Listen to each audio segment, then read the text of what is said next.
We have talked about the motor skills domain, or the psychomotor domain, where we have imitation, manipulation, and precision.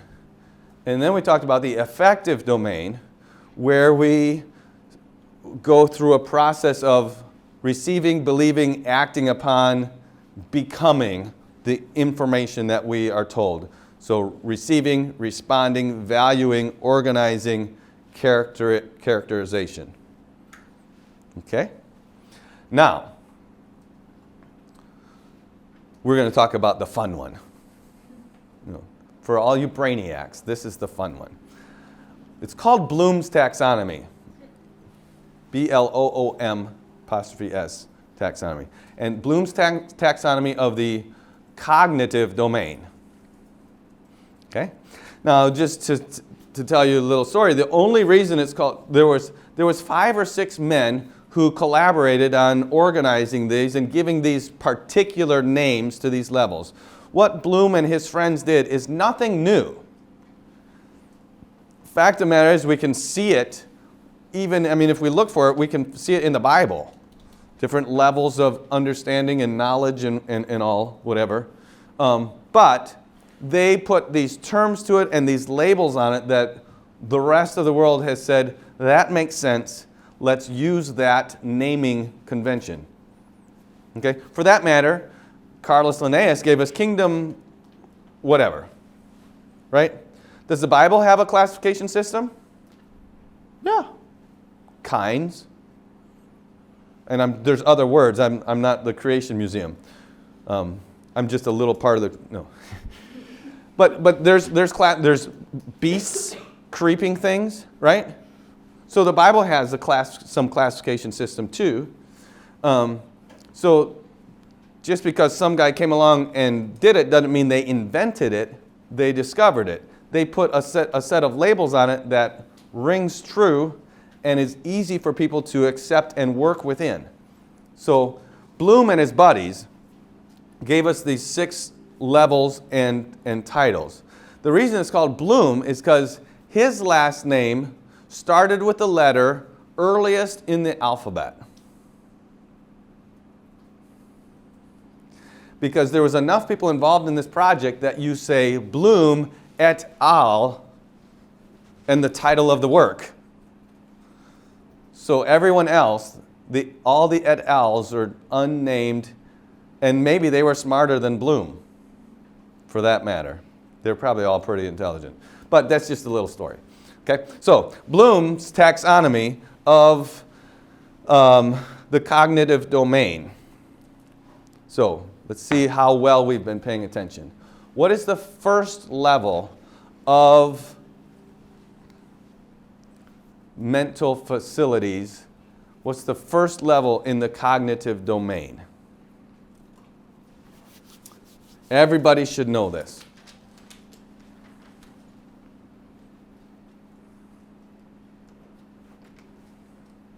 How many have a good idea?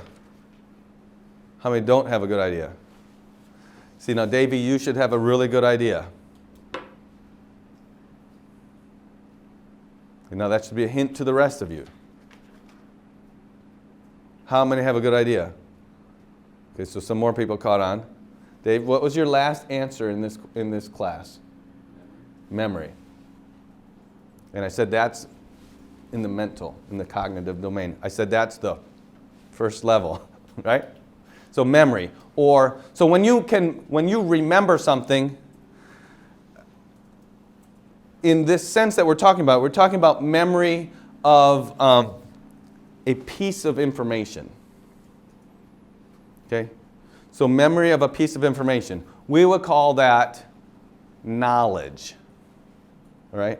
Knowledge. So if you have memory there, bump it over and put knowledge. Knowledge is the label for this level. Memory is kind of the same thing as knowledge. For some, that might be an easier way to remember it, but knowledge is the label. Lots of people know lots of stuff. In fact, in the realm of the cognitive domain, more people know stuff than understand stuff. Right? Some people know things. In fact, a lot of people know stuff that they don't understand. Right? So now that's why knowledge and memory is at the base, is the first level. How many of you have met a third grader that can quote something and have no idea what they're quoting? A third grader probably could quote the Gettysburg Address. They might probably know who first said the Gettysburg Address. But do they understand government by the people, of the people, and for the people? Do they understand where that phrase came from and what ideas that was evoking in the people that? No, they don't understand that. They just know the words to the Gettysburg Address. So, knowledge. Knowledge is the first level. Does the Bible talk about knowledge in a way different than other levels? Can you think of some? What are some other things that the Bible says about the cognitive domain? Other terms that the Bible uses about the cognitive domain? Wisdom. Sure. What is wisdom? Let's take it out of the spiritual. I know everything is spiritual, but let's take it out of the spiritual. What is wisdom? I know you've heard people say things. You might say something else that I'm thinking of. Jacob, what do you think? What's the use of knowledge properly? Like you have information, so you use it to make a better decision. Okay, so wisdom is using knowledge the right way, possibly. Okay, don't write it down. We'll bring that in later. Okay? What's between knowledge and wisdom? If knowledge is knowing something and just knowing it, only knowing it, what's between knowledge and wisdom? Bible word.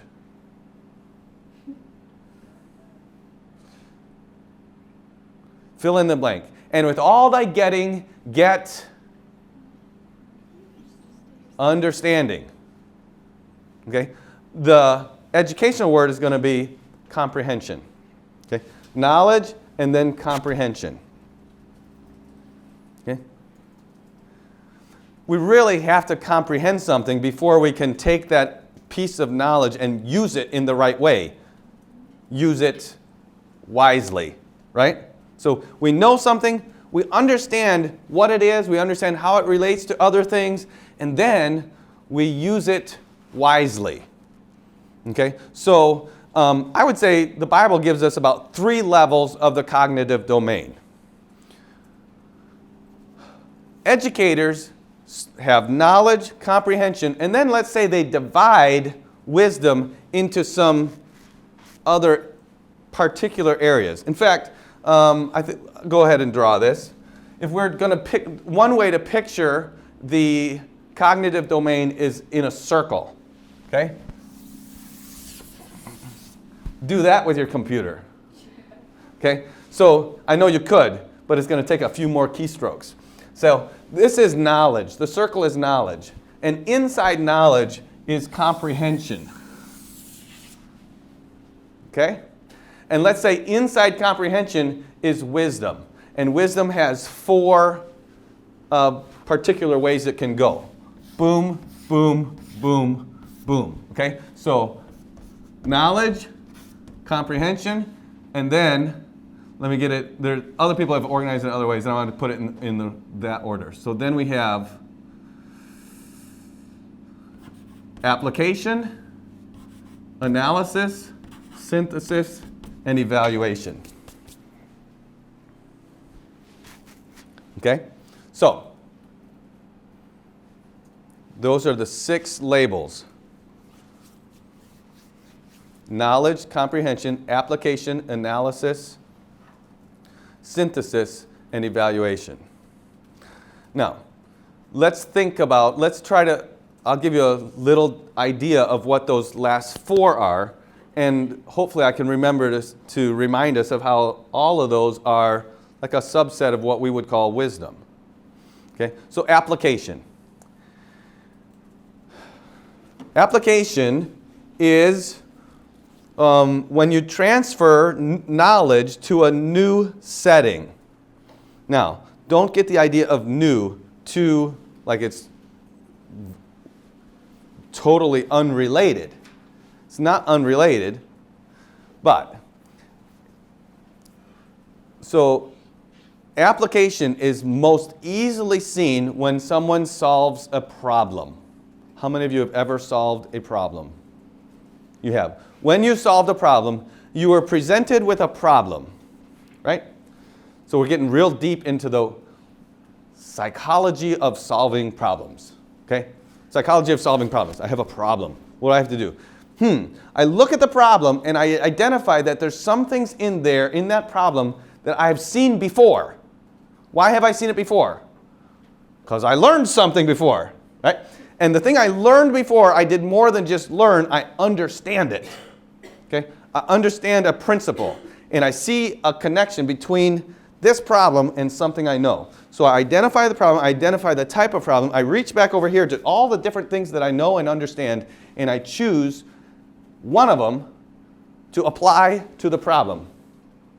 Application. Okay? So I take this and I apply it to the problem. The problem is new. I haven't seen the problem before. If I've got a whole page of them, I've seen problems just like it, but not that problem.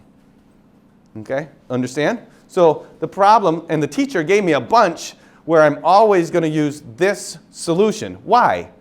For drill. Okay?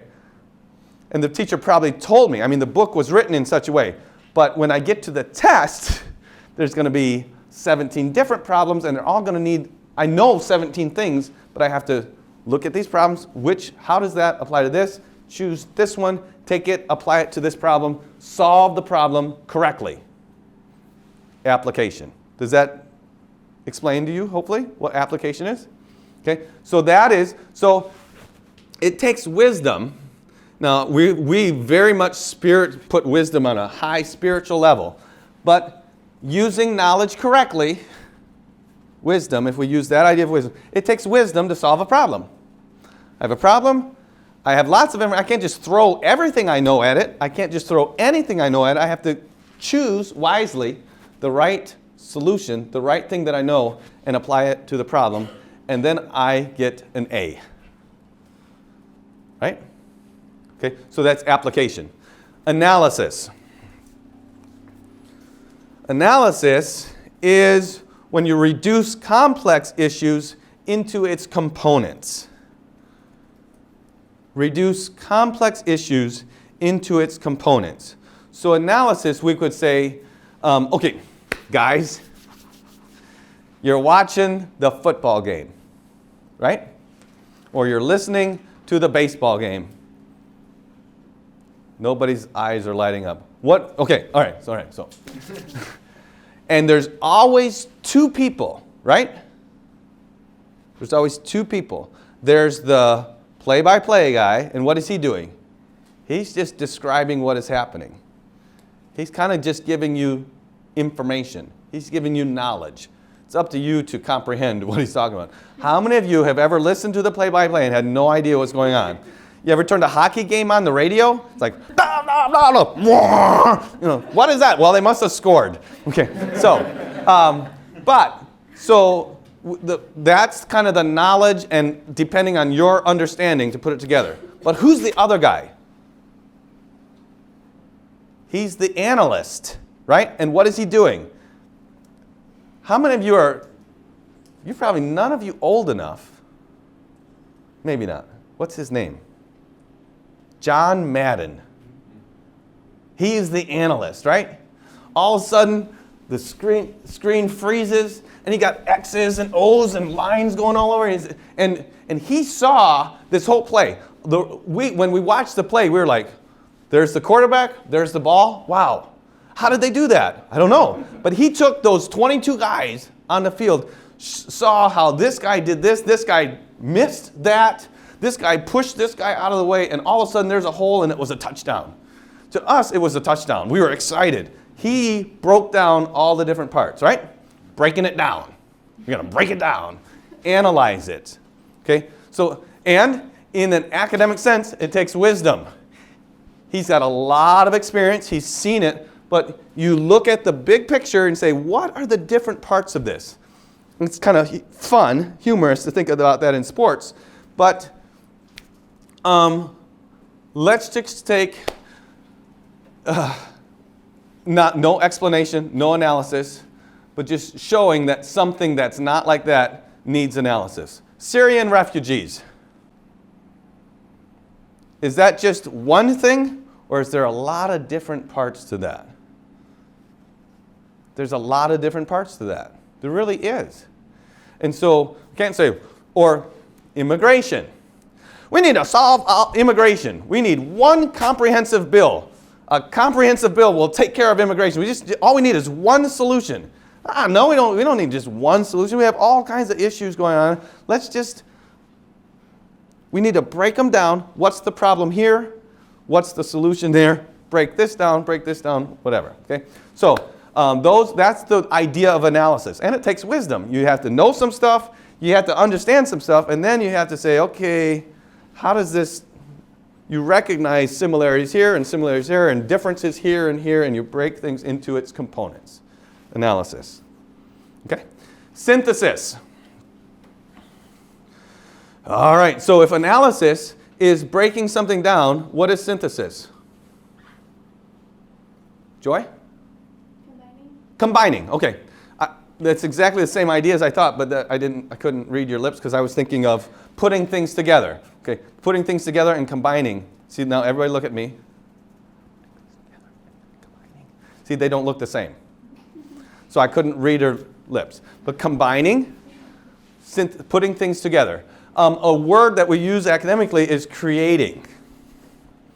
Synthesis blends older ideas into new or creative uses. Now, don't let the word old make you think of medieval. Maybe we should say synthesis uses known ideas and puts them to new or creative uses.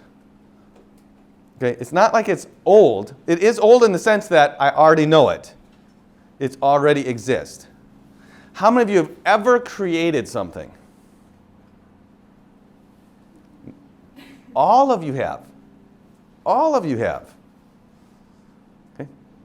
Can you all think of the time when you created something? How many of you ever did a book report? Okay. What did you take? You took somebody else's words, you read it, and you took old stuff, you took stuff that you knew, and you created something. No, nothing, the words in the order that you put them together never existed before you put them in that order. Hopefully. Otherwise, it was plagiarism and you're a thief. Right? Right? So, I guess I'm trying to say, this is academic knowledge, comprehension, application, analysis, synthesis. Big word, synthesis. Only people, in graduate school ever do synthesis. No. Third graders do synthesis.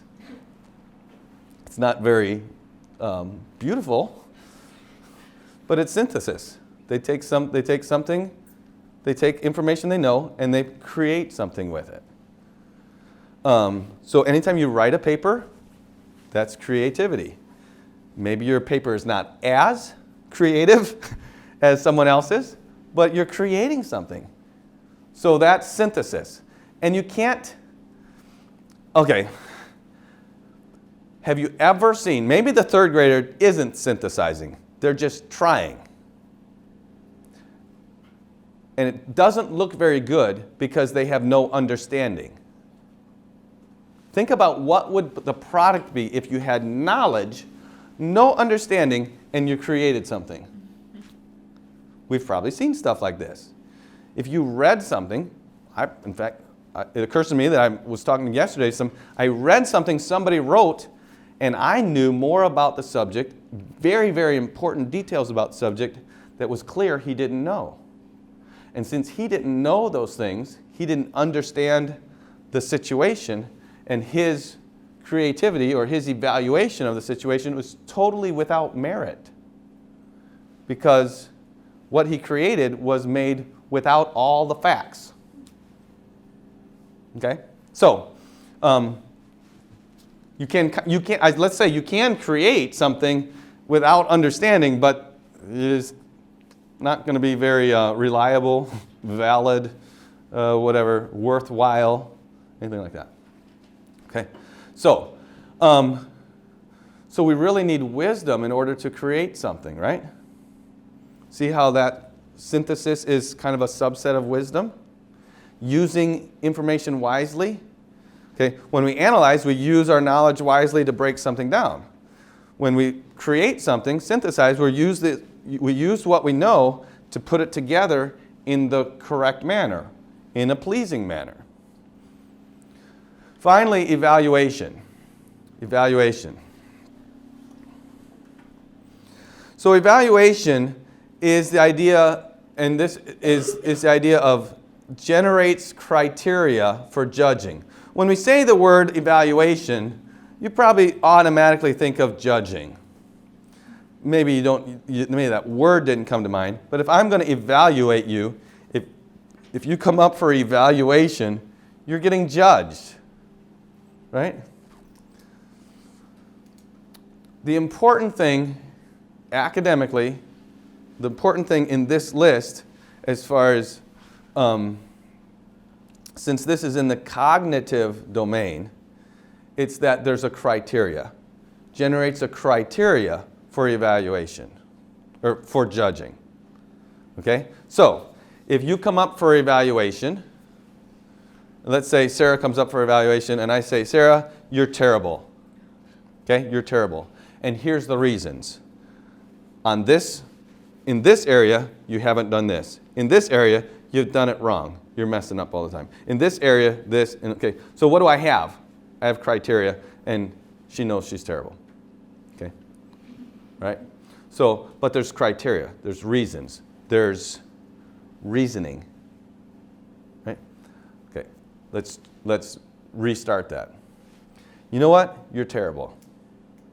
And you know why? Because I don't like you. Is there any reasoning there? No. Okay? If somebody comes to me and says, what do you think of Sarah? Says, I don't know anything, but I just don't like her. What is that? What is it? There's a word for it.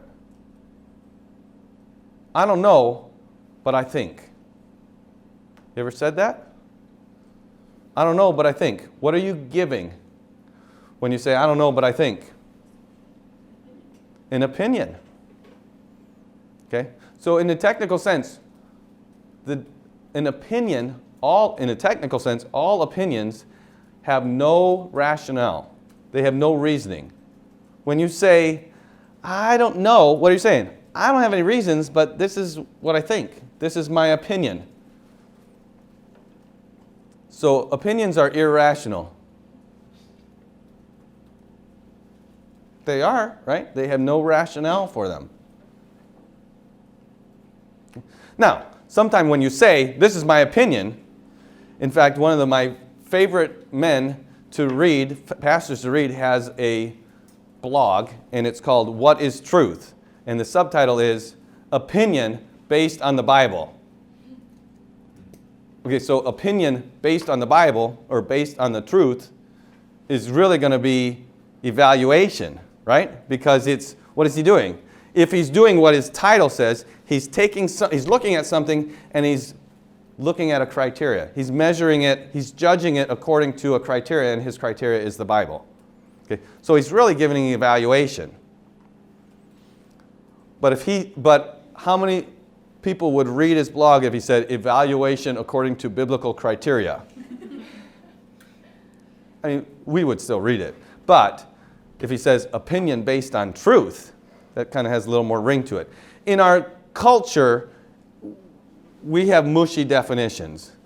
It's about the same thing, and if we're listening in context, we understand that he's not just given a wild-eyed, irrational opinion. When we read it, we can tell, that's not an opinion. He's going to the Bible here, going to there. Okay? But to use words the way they are meant to be used, evaluation is when we generate a criteria, build a criteria to make a judgment. That takes knowledge, that takes comprehension. We should wisely put together this list that we're going to judge something against, right? Have you ever been judged on the wrong criteria? Somebody came to you, Sarah, you're doing terrible, and this is why, this is why, this is why, and you walked away and said, I didn't even know any of those were things I was supposed to be doing. That's the wrong criteria, or you were uninformed about the criteria. If you had known, okay, or if the person judging knew that you had no idea about that criteria, they wouldn't have judged you. They would have said, you know, I'm interested in you also doing these things. Right? Okay? So evaluation, casting judgment against a criteria or with a criteria. Without a criteria, without a rationale for the statement, it becomes an opinion. So, when we talk about Bloom's taxonomy, when you hear the word Bloom's taxonomy, when you're reading something and say Bloom said, Bloom's taxonomy teaches us it's referring to our mental facilities, to our knowledge, to our brain, to our cognitive domain. And everything in the cognitive domain starts with knowledge. You do have to, currently you'll hear things about critical thinking skills. These four are the critical thinking skills. And there's a huge thing, or higher order thinking skills. Critical and higher order are the same. So we want our elementary students, we got to get stuff that gets them into the higher order thinking skills. Higher order thinking skills. Can an elementary student make application? Sure, on an elementary level. Can they analyze? A little. As an elementary student, can they create? I just said they could do a book report. Can they evaluate? That's going to be a little hard. If I give them the criterion, they might be able to say, oh, that's not there, that is there. They can evaluate. So can they do higher order thinking skills? Yes. But most of the time, people that are saying, we got to get them in these higher order thinking skills, we're asking them questions about things that they have no knowledge or no understanding. That's why I picture it this way. You can't do these until you have this. You can't even do these until you have this, comprehension. Now, all of us are all over the page here. There's all kinds of things. We're out here on all kinds of things we don't even have knowledge about, right? And then we're in here on stuff. We know about it, but we have no idea. We don't understand it at all, okay? And then there's things that we do understand, but we've never really had to use them for any purpose. Okay? And then there's some things that we have made application. We've done all these things too. So depending on the subject, we're anywhere on this. But in order to do this, you have to have this and this. Okay? So if an elementary class teacher wants to say, I want to get to higher order thinking skills, they need to realize that the only higher order thinking skills they'll do will be on a very basic, very elementary level. But what happens in our secular curriculums is that we address really complex issues, and you end up oversimplifying, or you don't have any comprehension, and you're getting students end up saying things and kind of thinking they can believe things and have thought through things that they have no idea about. Because they might know some names, but they have no comprehension. And without comprehension, you can't do the rest.